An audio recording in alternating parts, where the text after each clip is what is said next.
for literally years, I talked with folks about the risk to their business by not having multi-factor authentication in place on their email.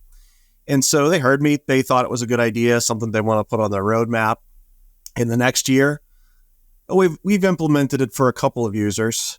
We haven't gotten to the rest yet. The next year, we're working on it. We're getting there, and not having it set up for all users and having a process in place by which you verify that it's continually in place for all users isn't much better than not having it in place at all. And then finally, the reason I say we're almost past this particular item is because then the insurance industry cracked down.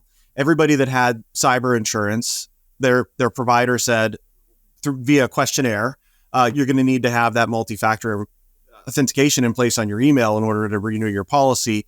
And now all of a sudden they responded reactively, forcefully getting that done. Sometimes spending dollars that weren't in their budget, they weren't planning for it in order to get it done, and then pushing out other things that were on their plans for that year because they no longer had the funding to address it. So that's a basic example, but it happens with all sorts of things. We talk about incident response planning. We talk about having discussions with their insurance and how they would, what the proper steps are for best responding to some incident. Hopefully it never happens. Should it happen? What are their steps? How do they start to lay out a plan? And that's the sort of thing that's really easily pushed aside. And then until you need it. And then you're figuring all those things out.